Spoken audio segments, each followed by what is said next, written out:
चलो करते हैं अपनी क्लास स्टार्ट।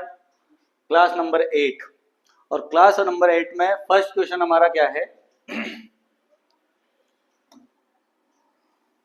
भारत में सर्वाधिक ऊंटों की संख्या कहां पाई जाती है? भारत में सर्वाधिक ऊंटों की संख्या कहां पाई जाती है? ऑप्शन अपने पास है गुजरात, राजस्थान, उत्तर प्रदेश और पंजाब।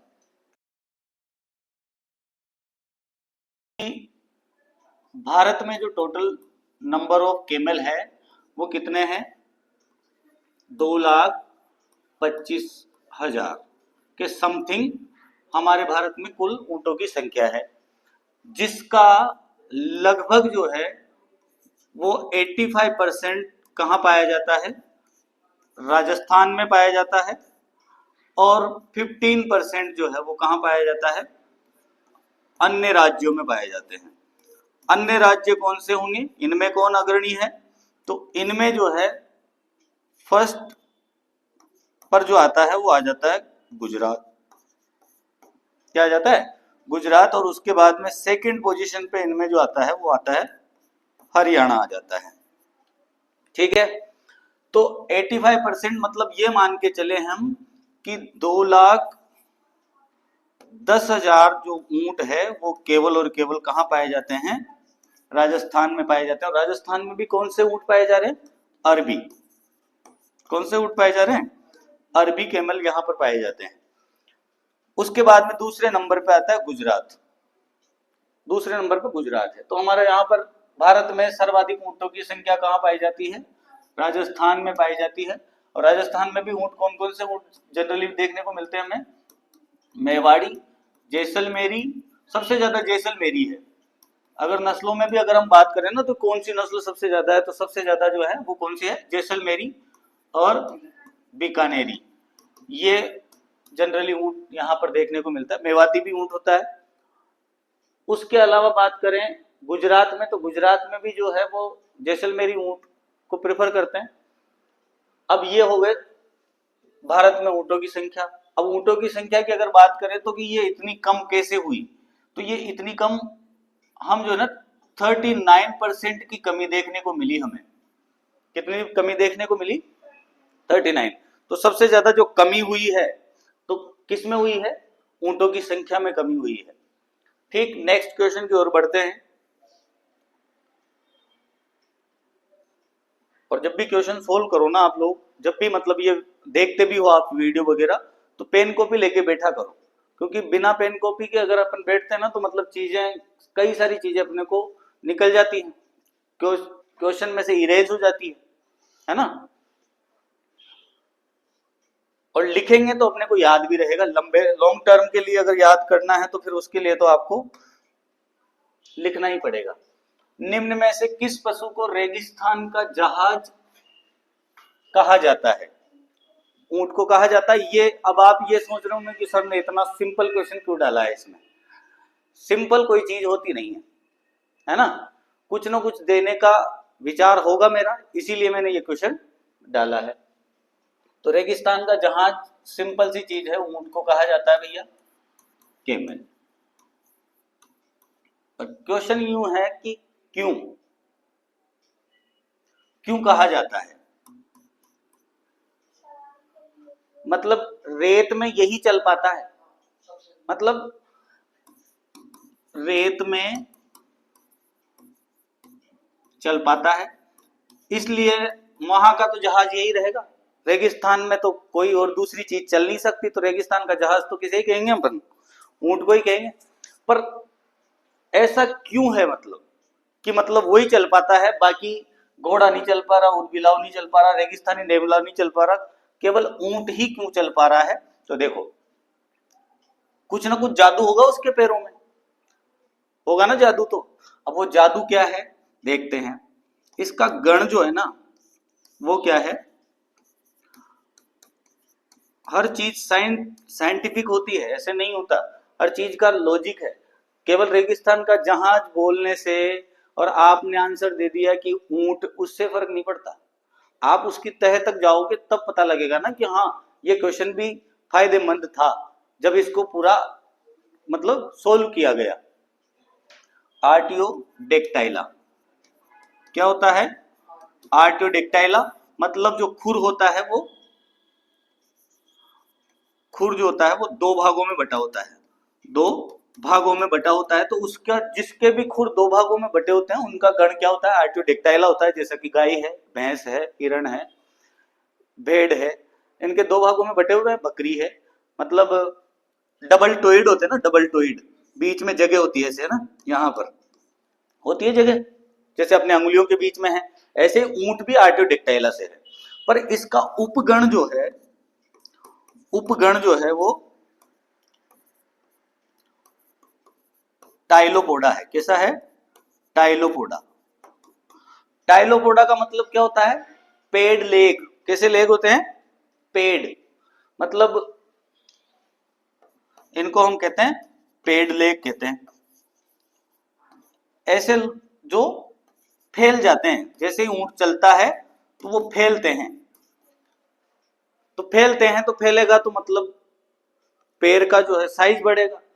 तो हम यूं कह सकते हैं पेड लेग को हम कहते हैं, इसके पैर कैसे होते हैं? गद्दीदार होते हैं। कैसे होते हैं? गद्दीदार पैर होते हैं। ये उसके गण ने ही हमें बताया कि उसका गण जो है, इस कारण से, इसके पैरों की वजह से, पेड लेग की वजह से वो रेत में आसानी से चल सकता है। ठीक है ना? इसलिए ऐसे लेग होने के कारण ही उसे हम क्या कह रहे हैं आज? रेगिस्तान का जहाज कह रहे हैं, अदरवाइज नहीं कह पाते। कह पाते क्या? चलो नेक्स्ट क्वेश्चन की ओर बढ़ते हैं। अगला क्वेश्चन है, खेल या लड़ाई के लिए मुर्गियों की कौन सी नस्ल प्रसिद्ध है? खेल व लड़ाई के लिए हैम्पशायर दिया हुआ है, असील, कड़कनाथ और व्हाइट लेगहॉर्न। तो सिंपल सी चीज है, आपने पढ़ा भी है कि असील नस्ल जो है वो लड़ाकू नस्ल है, फाइटिंग ब्रीड। कैसी ब्रीड है ये? फाइटिंग ब्रीड है। अब ये नस्ल जो है वो असील नस्ल कहां की नस्ल है? पश्चिम बंगाल की। एक तो पश्चिम बंगाल में भी पाए जाते हैं इस नस्ल के पक्षी, और दूसरा जो है उत्तर प्रदेश में भी पाए जाते हैं। तो पश्चिम बंगाल और उत्तर प्रदेश दोनों जगह पे इसके मूल पक्षी पाए जाते हैं, है ना।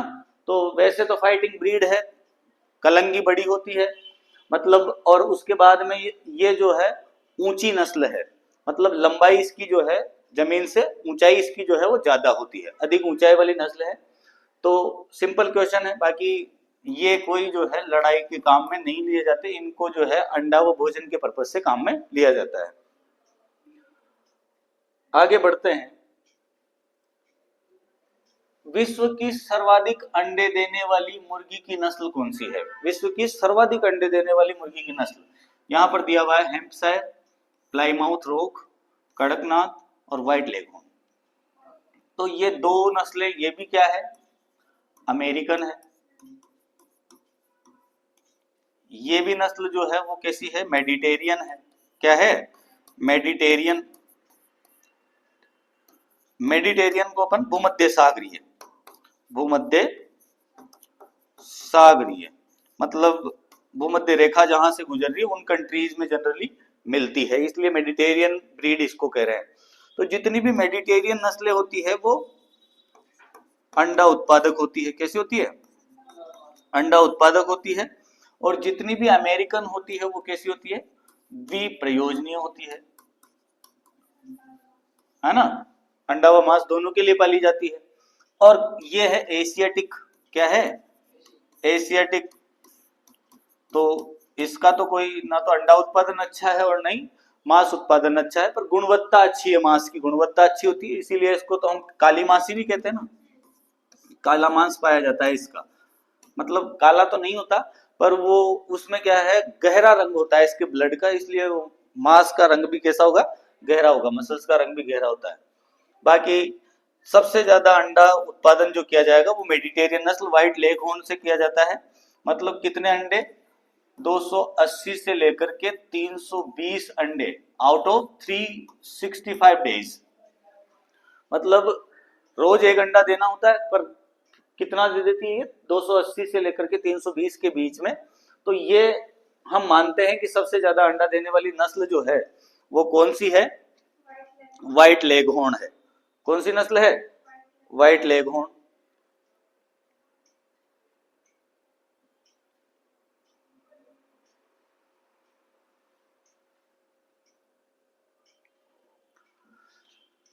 चलो, ये क्लियर हो गया। और ये भी याद रखना है आपको कि जो भी मेडिटेरियन नस्लें हैं वो कौन सी होगी? अंडा उत्पादक नस्लें होगी। और मेडिटेरियन नस्लों में जो है एक चीज और देखने को मिलती है कि यहाँ की नस्लों का अंडे का रंग सफेद होता है। कैसा होता है? सफेद। और अमेरिकन नस्लों में भूरा होता है, और एशियाटिक नस्लों में भी कैसा होता है? भूरा होता है। तो कलर के अकॉर्डिंग देसी फार्मी नहीं होता, कलर के अकॉर्डिंग जो है वो कलर से अंडे की गुणवत्ता पर या उसका जो पोषण है, पोषण देने की क्षमता है, उस पर कोई प्रभाव नहीं पड़ता है। आगे देख लेते हैं। नेशनल डेयरी विकास बोर्ड की स्थापना की गई, कब की गई? नेशनल डेयरी बोर्ड की स्थापना कब की गई, ये भी चीज देख लेते हैं। एनडीडीबी। एनडीडीबी के सूत्रधार जो है वो वर्गीस कुरियन। कौन रहे हैं? वर्गीस कुरियन रहे हैं। और वर्गीस कुरियन को हम क्या मानते हैं? श्वेत क्रांति के जनक। श्वेत क्रांति के जनक। ये जो है एनडीडीबी जो बना है वो एनडीडीबी का मुख्यालय कहां पर है? आनंद, गुजरात में है। और ये जो, अब मैं आपको थोड़ा सा हिंट भी दे देता हूं, हिंट के साथ में आपको आंसर भी आ जाएगा कि ये एनडीडीबी का जो स्थापना जो हुई वो कब? लाल बहादुर शास्त्री के टाइम पर हुई। मतलब लाल बहादुर शास्त्री कब थे? वही हरित क्रांति के टाइम पर। तो यहां पर हरित क्रांति वाला ईयर कौन सा दिख रहा है आपको? 1965। तो राइट आंसर हमारा यहां पर क्या आ जाएगा? 1965। और एनडीडीबी के ही मार्गदर्शन में जो है 1970 को जो है वो क्या स्टार्ट हुआ? श्वेत क्रांति की शुरुआत की। किसकी शुरुआत की? श्वेत क्रांति की शुरुआत की गई। ये एनडीडीबी है। एनडीडीबी में आगे अगर हम जाएंगे तो एनडीडीबी जो है वो कई सारी संस्थाओं को चलाने का कार्य भी करती है, जैसे कि अमूल, मदर डेयरी, ये इसी से जुड़ी हुई संस्थाएं हैं। ऐसी कई सारी कंपनीज है जो एनडीडीबी से जुड़ी हुई है। ठीक है, आगे बात करते हैं। नेक्स्ट क्वेश्चन हमारे पास है, मुर्गी के अंडे की गुणवत्ता का टेस्ट किसके द्वारा किया जाता है? मुर्गी में अंडे की गुणवत्ता का टेस्ट किसके द्वारा किया जाता है? तो गुणवत्ता का टेस्ट यहाँ पर ऑप्शन दिए हुए हैं, टीजेड टेस्ट, कैंडलिंग, केपोनाइजेशन, और इनमें से कोई भी नहीं। गुणवत्ता का मतलब होता है कि जैसा हम क्या करते हैं, एक प्रक्रिया होती है अंडा सेना। अंडा सेना एक प्रक्रिया होती है, इनक्यूबेशन जिसको हम कहते हैं। क्या कहते हैं? इनक्यूबेशन। तो इनक्यूबेशन जब हम करते हैं, एक तो अवैज्ञानिक तरीका तो यह है कि, नेचुरल तरीका तो यह है कि मुर्गी अंडों के ऊपर बैठ जाएगी, है ना, और आर्टिफिशियली हम इंक्यूबेटर में रख करके कई सारे अंडों से चूजा निकाल लेते हैं, तो वो इंक्यूबेटर होता है। तो मतलब उचित गर्मी देना। क्या होता है? उचित गर्मी देना, ये चीज होती है। उचित गर्मी देंगे और उससे जो है लगभग कितने दिन में? 21 दिन में जो है अंडे से चूजा बाहर आ जाएगा। 21 दिन में आ जाएगा ना, 21 दिन में आ जाएगा। तो अब इस दौरान हम क्या करते हैं, एक तो 7वें दिन और एक 14वें दिन, 2 दिन हम क्या करते हैं, किसी उपकरण की सहायता से ये देखते हैं कि अंडे के अंदर भ्रूण बनना प्रारंभ हुआ है या नहीं हुआ है। तो वो 7वें दिन देखते हैं, भ्रूण जीवित है या नहीं, है या नहीं। ये कौन से दिन देखते हैं? 14वें दिन देखते हैं। तो अंडे के अंदर कैसे देखा जाता है? तो एक इक्विपमेंट आता है, जैसे मान लो, खैर आजकल के जो इंक्यूबेटर आते हैं उनमें तो लाइट लगी रहती है नीचे। तो लाइट जो इससे पहले क्या आता था, यहाँ अंडा रख दिया, अब यहाँ इसमें बल्ब लगे होते हैं, बल्ब लगे रहेंगे तो इससे उजाला होता है, और इस यहाँ पे अंडा रख देते हैं अपन, क्या रख देते हैं, अंडा रख दिया, तो उसके अंदर हमें जो है दिख जाता है, अंडे के अंदर हमें क्या दिख जाएगा, तो उस इक्विपमेंट को हम क्या कहते हैं, कैंडलर, क्या कहते हैं, कैंडल। तो कैंडलर से जो प्रक्रिया की जाएगी वो क्या की जाएगी, कैंडलिंग की जाएगी, ये कैंडलर है भैया, ठीक है, तो उससे जो प्रक्रिया की जाएगी वो कैंडलिंग होती है। तो राइट आंसर हमारा यहाँ पर क्या आ जाएगा, कैंडलिंग आ जाएगा। और कौन कौन से दिन करते हैं कैंडलिंग, ये मैंने आपको बता ही दिया है। टीजेड टेस्ट के बारे में बात करें तो टीजेड टेस्ट, कैपोनाइजेशन, ये अलग प्रक्रिया है, जब इनसे रिलेटेड क्वेश्चन आएंगे तो तब अपन इन क्वेश्चन को आगे लेके जाएंगे, पर फिर भी आपको बताते हुए चलता हूं कि टीजेड टेस्ट जो है वो बीज जीवितता के लिए किया जाता है, बीज के लिए ना। और कैपोनाइजेशन क्या होता है, मुर्गियों में जो हम बदियाकरण करते हैं उसको हम कैपोनाइजेशन कहते हैं, ठीक है। चलो अगला आ जाता है, मुर्गियों की प्रमुख बीमारी रानीखेत कौन से वायरस के द्वारा होती है। हमें पता तो लग गया कि रानीखेत बीमारी जो है वो किससे हो रही है, वायरस से हो रही है, विषाणु से। तो यहां पर दिया हुआ है बोरेलियो वायरस, पैरामिक्सो वायरस, मेरेक्स और एवियम इन्फ्लुएंजा। तो इन्फ्लुएंजा तो होगा नहीं, उसके बाद में मेरेक्स अलग ही बीमारी है, इन दोनों से भी नहीं होगा। अब बचे दो है अपने पास, ठीक है।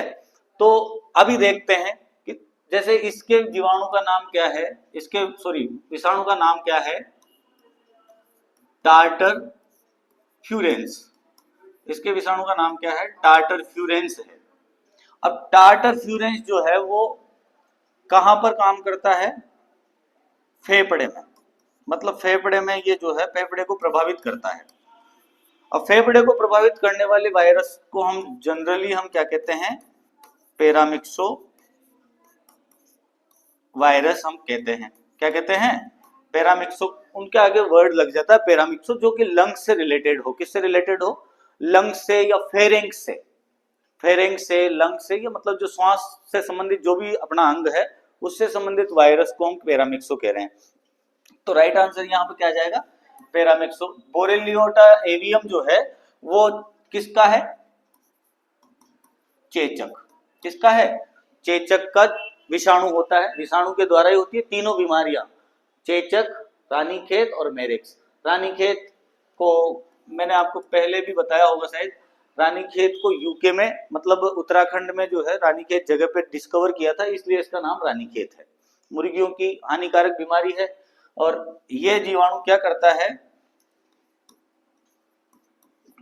मतलब नर्व, मतलब जो है आपका नर्वस सिस्टम जो है उस पर भी असर करता है, तो उसे ध्यान नहीं रहता, गर्दन जो है पीछे की ओर मोड़ लेती है, तो गर्दन टूटना इस रोग का मुख्य लक्षण माना जाता है। गर्दन टूटना इस रोग का क्या माना जाता है, मुख्य लक्षण माना जाता है।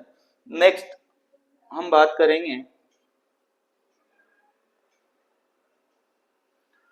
दूध उत्पादन में भारत का विश्व में कौन सा स्थान है, दूध उत्पादन में विश्व में भारत का कौन सा स्थान है, फर्स्ट, सेकंड, थर्ड, फोर्थ।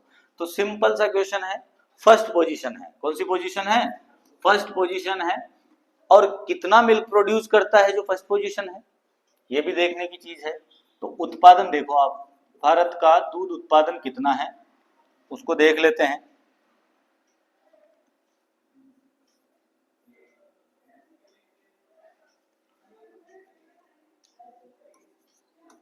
उत्पादन, भारत का दूध उत्पादन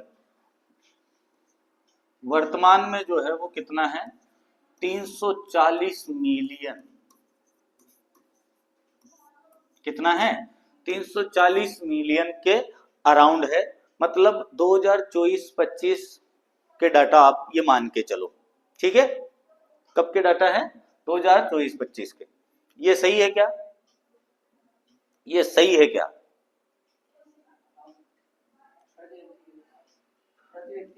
प्रति व्यक्ति के हिसाब से नहीं है, ये जो है 340 मिलियन नहीं हो सकता। आपको अब इस चीज के लिए मैं बता रहा हूं आपको कि आपको आइडिया कैसे लगाना चाहिए, कि जैसे मान लो 127 था, कोई से साल 127 रहा, किसी साल जो है वो 138 रहा, किसी साल जो है 147 रहा, फिर 155 भी हमें देखने को मिला। तो ये तो अभी की बात, 2018 में 155 के लगभग था। तो इतना थोड़ी बढ़ सकता है कि जस्ट डबल ही हो जाए। तो मतलब हमें ऐसे भी अवेयर रहना है कि मतलब कितना ग्रोथ कितनी हो रही है। वैसे सबसे अच्छी ग्रोथ 2023 के बाद में 24 में ही देखी गई है लगभग। ऐसे मान के चलें कि अन्य सालों में तो क्या ग्रोथ देखने को मिलती है हमें, लगभग 2.5% 3% ये ग्रोथ देखने को मिलती है, पर यहाँ पर हमने 3.5 से 4% ग्रोथ देखने को मिली है। तो यहाँ 240 आ जाएगा, कितना 239 वैसे राइट है, पर अपन कितना लिख देंगे 240 लिख देंगे। तो ये आपको ध्यान रखना है, थोड़ा सा आपको आइडिया भी होना चाहिए, पिछले कुछ सालों का आइडिया भी रहेगा तो अपने को धीरे धीरे चीजों का पता लगने लग जाएगा।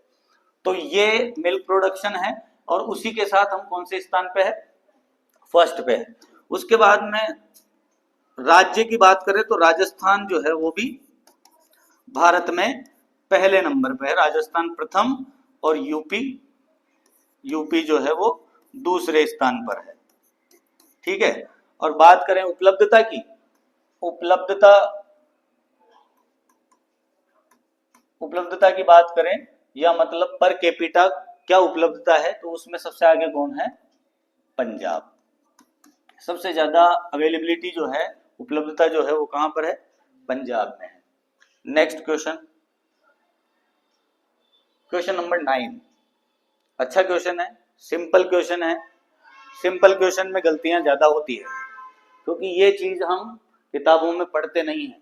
हम तो डायरेक्ट क्या पढ़ते हैं, जैसे कि चुकंदर आ गया या तंबाकू आ गया या मक्का आ गई या रिचका आ गया, तो सबसे पहले तो उसका वैज्ञानिक नाम ही पढ़ते हैं, क्रॉप स्टार्ट की, और उसके बाद में हम पहले बोटनी में जाते हैं, फिर उसके बाद में उसके बेसिक्स में आते हैं। अच्छा, बेसिक्स में तो आते ही नहीं है क्योंकि बेसिक्स को तो हम ये मानते हैं कि यार ये थोड़ी ना क्वेश्चन आते हैं, है ना। अब द्विवर्षीय फसल क्या होती है पहले ये समझ लेते हैं, फिर उसके बाद में अपन आंसर सर्च करेंगे। द्विवर्षीय का मतलब होता है, तो एक तो हो गया प्रथम वर्ष, एक हो गया द्वितीय वर्ष। तो प्रथम वर्ष क्या करता है, जो फसल वानस्पतिक वृद्धि करती है, क्या करती है, वानस्पतिक वृद्धि प्रथम वर्ष होती है। और दूसरे वर्ष जो है वो पुष्पन वो बीज बनता है, तो उसे हम क्या कहते हैं, द्विवर्षीय फसल कहते हैं। क्या कहते हैं, द्विवर्षीय फसल। अब देखो आप, कई सारी फसलें होती है जो खरीफ सीजन में कंप्लीट कर लेती है या पूरे एक साल में कंप्लीट कर लेती है, तो उन्हें एक वर्षीय कहते हैं। जिसको 2 साल लगे, है ना, 2 सीजन नहीं 2 साल लगेंगे तो द्विवर्षीय हो। तो देखो तंबाकू जो है एनुअल क्रॉप है, एक वर्षीय है, मतलब एक साल में अपना बीज उत्पादन, मतलब हमने जब उगाया है और उगाने से लेकर के उगाने तक की जो दूरी या जो ड्यूरेशन होता है उसको हम उसके अकॉर्डिंग हम एक वर्षीय, द्विवर्षीय, बहुवर्षीय कहते हैं। तो बीज जो है वो एक वर्ष में अगर बन जाए या एक सीजन में बन जाए तो वो एनुअल, वार्षिक।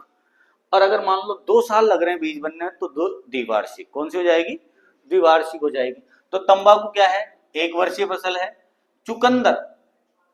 चुकंदर जो है वो द्विवर्षीय फसल है। कैसी फसल है, द्विवर्षीय फसल है चुकंदर।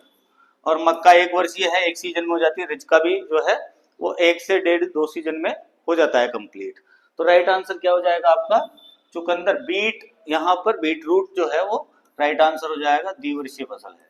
बीट रूट से जो है हम क्या प्राप्त करते हैं, वानस्पतिक वृद्धि। और वानस्पतिक वृद्धि इसलिए प्राप्त करते हैं कि उसका रूट बढ़िया बन जाए। क्या बन जाए, रूट बढ़िया बन जाए। तो रूट से क्या मिलता है, उसकी रूट से जो मिलता है हमें वो क्या मिलता है, शुगर।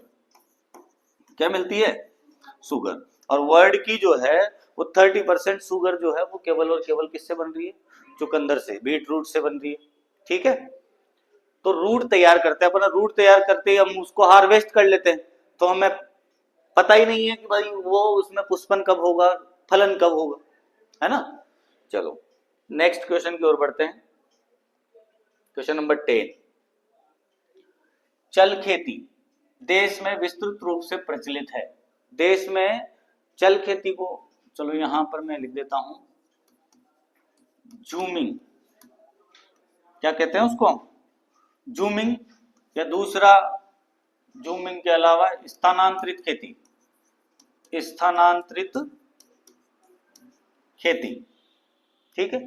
शिफ्टिंग कल्टीवेशन यहाँ लिखा ही हुआ है। मतलब शिफ्टिंग कल्टीवेशन का मतलब कि एक खेत में हमने खेती की, फिर उसके बाद में उस खेत को हटाकर दूसरे खेत में खेती करने लग जाते, दूसरी जगह पे खेती करने लग जाते, तो शिफ्ट हो जाते हैं। लैंड रोटेशन, क्या हो गया? लैंड रोटेशन हो रहा है। कहीं पर तो क्रॉप रोटेशन होता है तो उसे फसल चक्र कहते हैं, यहां लैंड रोटेट हो जाती है। अब देखो कहां पर होती है, तो शिफ्टिंग कल्टीवेशन के सबसे पहले जो सबूत हमें देखने को मिलते हैं वो आसाम में मिलते हैं। कहां मिलते हैं? असम में।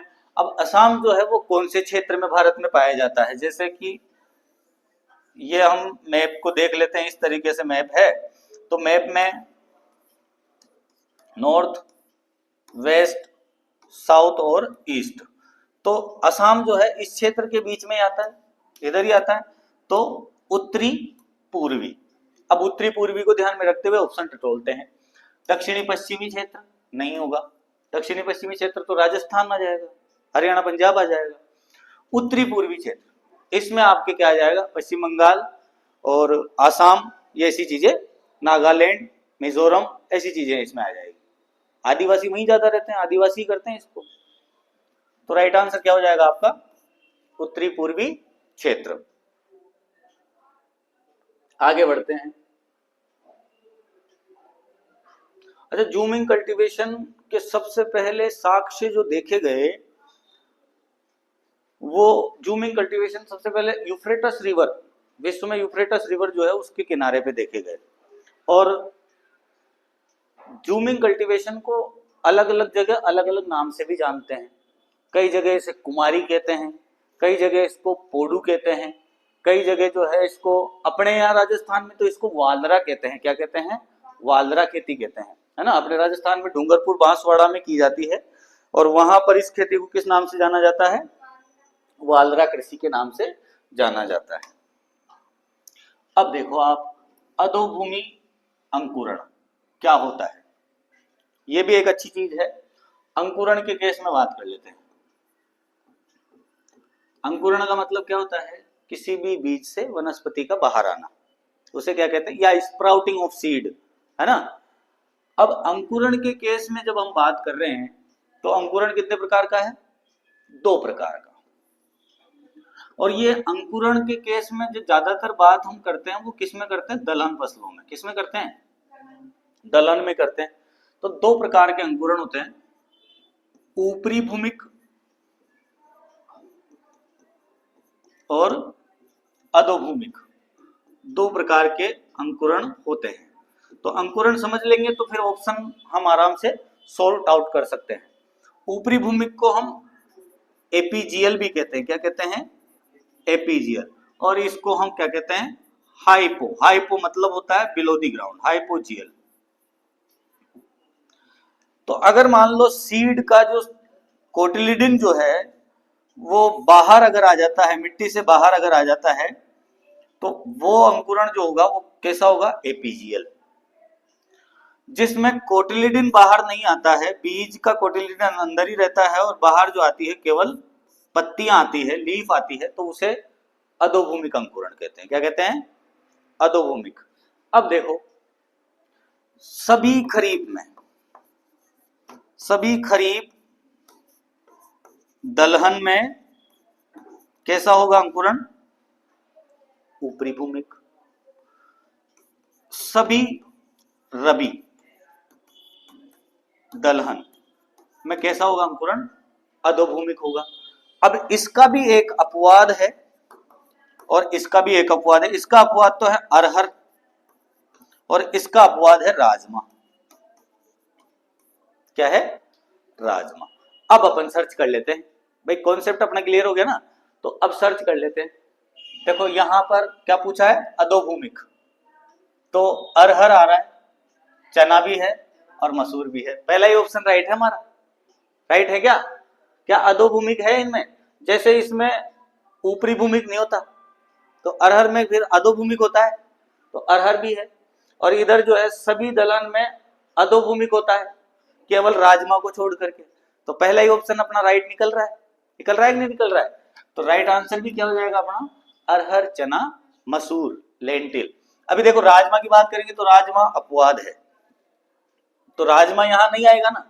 और मूंग उड़द चना में, मूंग उड़द में कौन सा होता है? ऊपरी भूमिक होता है। चने में भले या दो भूमिक होता है, उससे क्या फर्क पड़ता है ना? तो यही गलत हो गया हो। तो उसके बाद में मूंग उड़द, इन दोनों में तो कैसा होता है? ये ऊपरी भूमिक, सभी खरीफ दलहन में। अब ये तो रबी की दलहन है, तो इसमें दो दो भूमिक होता है, पर इसके साथ दो तो ग्रुप पूरा बैठ नहीं रहा।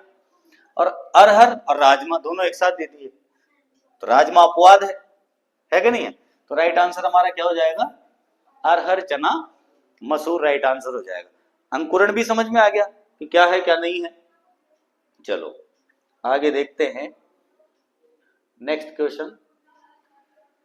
जिया मेज किसका वानस्पतिक नाम है? इसमें कोई दोहराई नहीं है, आप सब लोगों को पता होगा। जिया मेज, इस प्रकार से इसको हम लिखते हैं, जिया और मेज। मेज को वैसे नहीं लिखते, यहां पर ऐसे लिखेंगे। तो ज्वार, ग्वार, बाजरा, मक्का। तो राइट आंसर क्या है आपका? मक्का है। बाकी का भी मैं डिस्कस कर लेता हूं। ज्वार का है सोरगम बाइकलर, ग्वार का है साइमोप्सिस टेट्रागोनोलोबा, और बाजरे का है पेनिसिटम ट्राइफोइडस या पेनिसिटम ग्लूकम। ये इनके होते हैं। अब हम आगे अगले क्वेश्चन की ओर बढ़ते हैं। वानस्पतिक नाम से रिलेटेड जो भी क्वेश्चन आता है वहां पर कोई कॉन्सेप्ट नहीं लगता, जनरली आपको जो है वो लर्न करना ही पड़ेगा। और याद रखो, एग्रीकल्चर में अगर हो तो मतलब कम से कम 500 वनस्पतिक नाम के लिए तो हमेशा तैयार रहो, जिसमें जानवर भी हैं, फसलें भी है, औषधीय पौधे भी हैं, फूल भी है, सब्जियां हैं, फल है, कीड़े हैं, रोग है। तैयार रहो। अच्छा एग्रीकल्चर का विद्यार्थी वही है जो मतलब इन चीजों को साथ में रखता हो। थोड़ा सा तो बोटनिकल होना ही पड़ेगा। नेक्स्ट क्वेश्चन की ओर बढ़ते हैं। Question number 13। क्वेश्चन नंबर 13 जो है वो देखो क्या कहता है। आलू के बीज की प्रति हेक्टेयर औसत बीज दर कितनी होती है? क्वेश्चन बढ़िया है।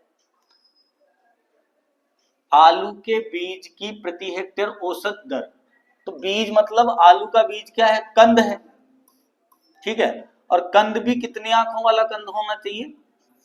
2 से 3 आंखों वाला। अच्छा, आंख का मतलब क्या है? आलू में जो वो आंख पाई जाती है उसे क्या कहते हैं हम? उसे कहते हैं कक्षस्थ कलिका। क्या कहते हैं? कक्षस्थ कलिका कहते हैं। वो छुपी रहती है वहां पे, वो कलिका जहां से निकलेगी किसी चीज से छुपी रहती है, किसी चीज से ढकी रहती है, तो वो कक्षस्थ कलिका है।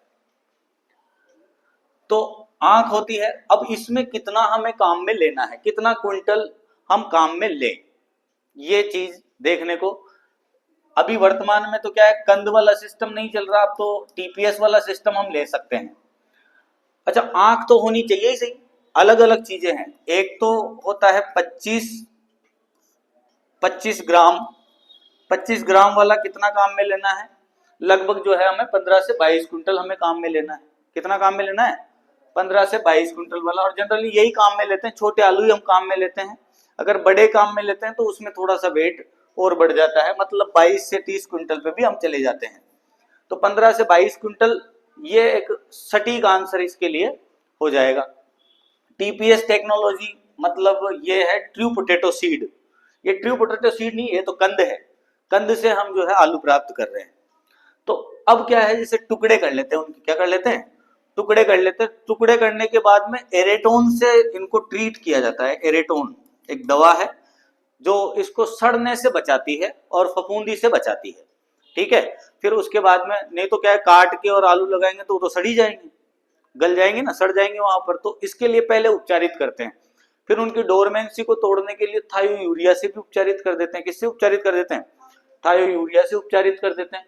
तो ये था भैया आलू की बीज दर के बारे में, हमने कंद वाली बीज दर के बारे में डिस्कस किया है। आगे देखते हैं। राजस्थान में खरीफ फसलों में सर्वाधिक क्षेत्रफल किसके अंतर्गत आता है?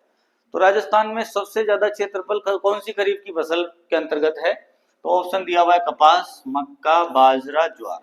जाहिर सी बात है, राजस्थान का 2/3 भाग जो है वो क्या उगाता है? बाजरा उगाता है। और किस में पूछा है? खरीफ की फसलों में पूछा है। अब खरीफ की है फसलें तो सारी, पर राजस्थान में सबसे ज्यादा खरीफ में क्या उगता है? बाजरा उगता है। और इसका क्षेत्रफल, बहुत ज्यादा क्षेत्रफल राजस्थान में ही देखने को मिलेगा।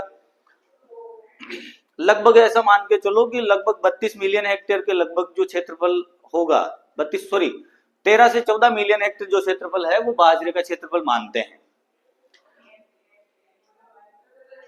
आगे देखते हैं, दलहनी फसलों में एक पैकेट राइजोबियम कल्चर से कितना किलोग्राम बीज को बीजोपचार किया जा सकता है? एक पैकेट है, एक पैकेट मतलब कितने किलो का होगा, कितने ग्राम का होता है? 200 ग्राम। 200 ग्राम का होता है। बीज उपचार के लिए हम जो है 2 से 3 लीटर पानी काम में लेते हैं और लगभग जो है वो 250 से 500 ग्राम गुड़ काम में ले लेते हैं। ठीक है, उसके बाद में उसमें 3 कल्चर डालते हैं, ये 1 हेक्टेयर का है। पर अगर मान लो 200 ही ग्राम है, एक ही पैकेट है, तो एक पैकेट कितने बीज के लिए? तो एक पैकेट हम दे रखा है हमारी बुक में 10 से 15 किलोग्राम दे रखा है। तो सुटेबल कितने के लिए रहता है? तो राइट आंसर हमारा यहाँ पर क्या रहेगा? 10 किलो। तो एक पैकेट में किल से कितना कर सकते हैं बीज उपचार? हम 10 किलो कर सकते हैं। चलो नेक्स्ट क्वेश्चन की ओर बढ़ेंगे।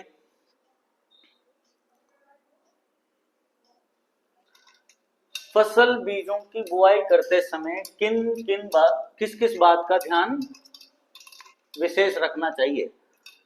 कतार से कतार व पौधे से पौधे की दूरी,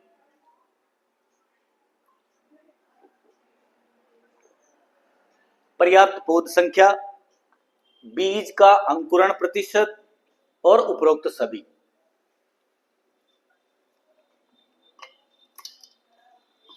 तो आप बताओ मुझे कौन कौन सी चीजों का ध्यान रखेंगे? देखो, बीजों की बुआई कर रहे हैं तो सबसे पहले तो भैया स्पेसिंग भी ध्यान रखनी पड़ेगी। क्या ध्यान रखनी पड़ेगी? स्पेसिंग मतलब कतार से कतार की दूरी और पौध से पौध की दूरी, R into P, rho into plant. पर्याप्त पौध संख्या हो, इसके लिए हमें सीड रेट का निर्धारण करना पड़ेगा। भाई सीड रेट हम अगर उचित डालेंगे तो ही तो पौधों की संख्या उचित रहेगी, नहीं तो फिर निराई गुड़ाई करना पड़ेगा। तो उचित पौध संख्या होनी चाहिए, उसके अकॉर्डिंग बीज दर का सिलेक्शन करें, बीज दर का चयन, और उसके बाद में बीज का अंकुरण प्रतिशत। बीज का अंकुरण प्रतिशत कितना है, उसी के आधार पर बीज का अंकुरण प्रतिशत पता रहेगा, उसी के आधार पर तो पौधों की संख्या रहेगी। तो लगभग जो है वो सारी बातों का हमें ध्यान रखना पड़ेगा बीज की बुआई करते समय, है ना। और तो और गहराई का भी ध्यान रखना पड़ेगा। बीज का अंकुरण प्रतिशत गहराई पे भी डिपेंड करता है। अगर गहराई पे बीज डाल दोगे आप तो वो हो सकता है उस पे तृतीयक सुसुप्तावस्था आ जाए। तृतीयक सुसुप्तावस्था मतलब मिट्टी से संबंधित सुसुप्तावस्था, दबड़ाना जिसको कहते हैं, आड़ोती में क्या कहते हैं? दबड़ाना। दब जाती हो, उग नहीं पाती, मतलब मिट्टी के भाग की वजह से। अगला क्वेश्चन है, निम्नलिखित में से बुआई की किस विधि में अधिकतम बीज दर की आवश्यकता होती है? ये अच्छा क्वेश्चन है। अधिकतम बीज दर की आवश्यकता होती है, रोपाई विधि, छिटकवा विधि, ड्रिल विधि और डिबलिंग विधि। तो मैं आपको बता देता हूं, उसके अकॉर्डिंग आंसर देंगे अपन। सबसे पहले ब्रॉडकास्ट, ब्रॉडकास्ट मतलब छिटकवा। पूरा लॉजिकल तरीके से समझो भी सही इस चीज को। इसकी ज्यादा होती है किससे? ड्रिल से, है ना। इससे ज्यादा होती है डिबलिंग, मतलब इससे कम होती है किसकी? डिबलिंग की। और डिबलिंग से कम किसकी होती है? रोपाई की। तो कम कितनी कम, ये भी चीज है। ब्रॉडकास्ट से अगर सीड ड्रिल पे आएंगे तो कितना परसेंट माइनस करना है? 50%। जितनी बीज दर है उसका 50% माइनस कर दो,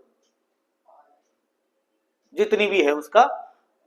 मतलब कि जैसे धान में हम 100 किलोग्राम धान काम में ले रहे हैं छिड़कवा में, तो 50 कर दो किसमें? ड्रिल में। और इसका जो है वो 50% माइनस हो जाता है किसमें? डिबलिंग में। कितना परसेंट? 50%। और इसका जो है 90% माइनस हो जाता है रोपाई में। कितना परसेंट?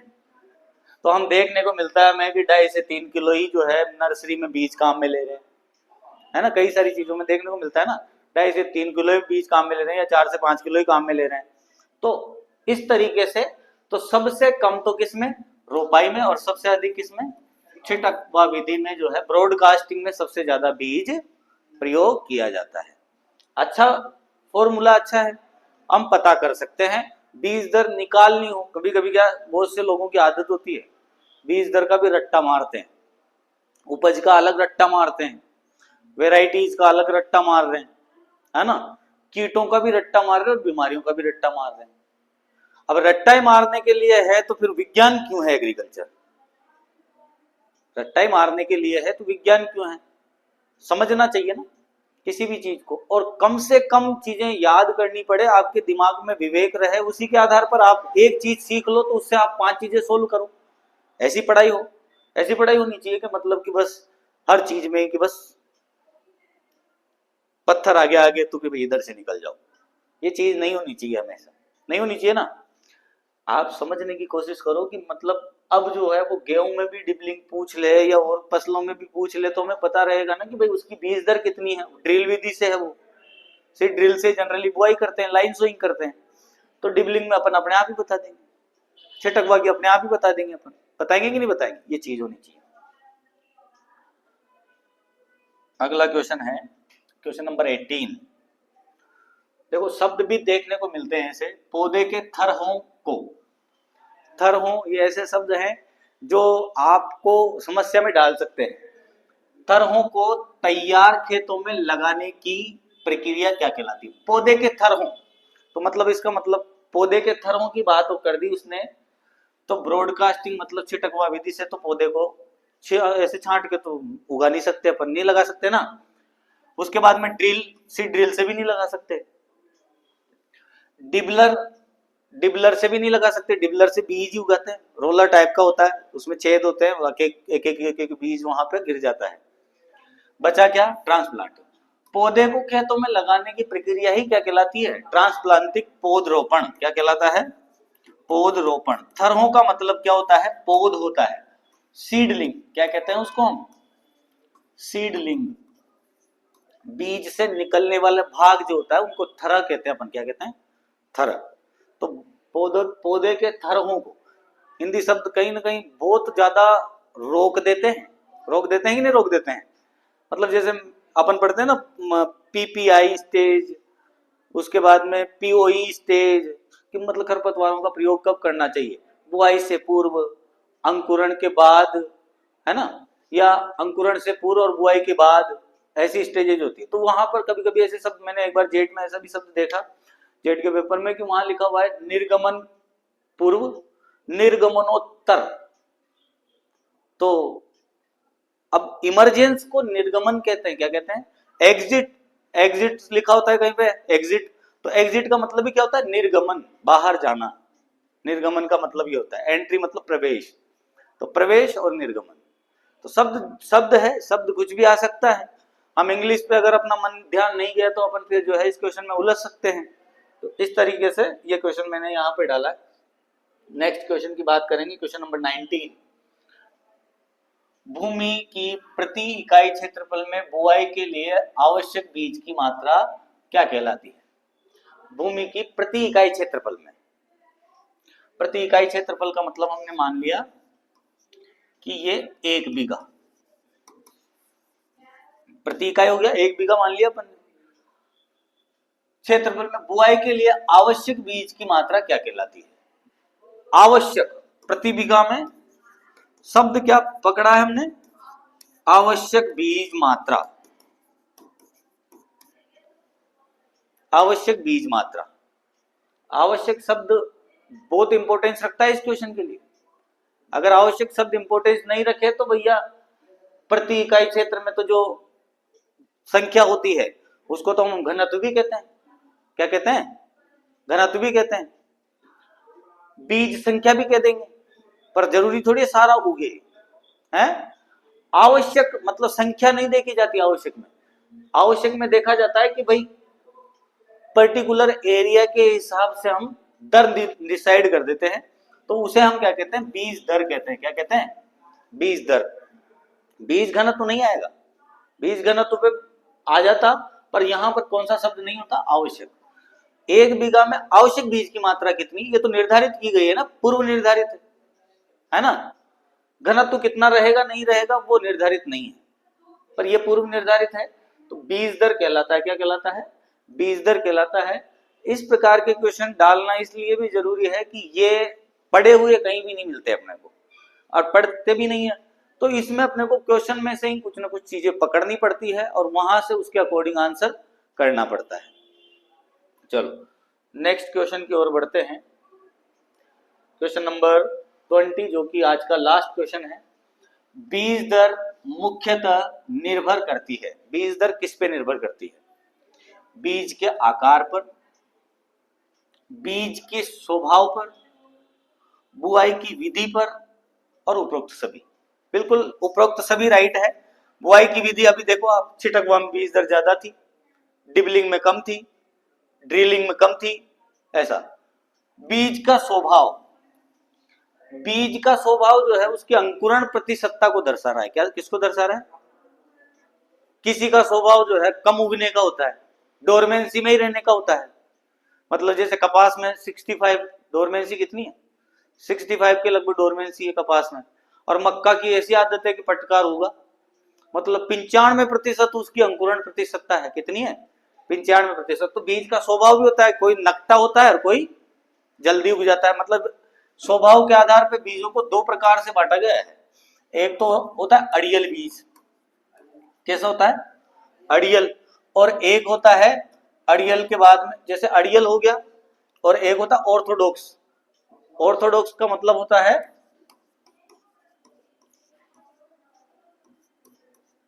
ऑर्थोडॉक्स, ऑर्थोडॉक्स सीड होते हैं जो कि पुराने ख्यालात वाले होते हैं। पुराने लोग क्या कहते हैं कि वो आराम से काम करें, नए लोग कि अभी तुरंत करना है, रिकैल्सिट्रेंट। और एक होता है ऑर्थोडॉक्स। तो ऑर्थोडॉक्स मतलब जो सबसे पुराना है, जो रह सकता है, आराम से उगता है। जैसे गेहूं का बीज है, गोदाम में भर दिया नहीं उगेगा, ऑर्थोडॉक्स है। अड़ियल, आम की गुठली, आम को डाला और वो फटाक से उगती है, तो वो अड़ियल बीज है ना। ऑर्थोडॉक्स हम क्रिकेट स्टेडियम में देखते हैं ना, तो ऑर्थोडॉक्स जो सबसे पुराना बना हुआ क्षेत्र होता है उसको ऑर्थोडॉक्स कहते हैं। क्या कहते हैं, ऑर्थोडॉक्स कहते हैं। तो हम सुनते हैं ऑर्थोडॉक्स के दिशा में उठा के मार दिया है और 6, ऐसा सुनते हैं ना। हाँ, तो ये ऑर्थोडॉक्स मतलब पुराने ख्यालात वाले। इसका थोड़ा हिंदी नाम मेरे को आ नहीं रहा, बाकी पुराना ख्यालात वाले लोगों को हम ऑर्थोडॉक्स ही कहते हैं। क्या कहते हैं, ऑर्थोडॉक्स कहते हैं। तो ये थे हमारे आज के 20 क्वेश्चन। ठीक है, आशा करते हैं आपको समझ में आए होंगे, बराबर आए हैं, कॉन्सेप्ट आपको सीखने को मिले होंगे, मिले हैं। ठीक है, तो धन्यवाद। ठीक है।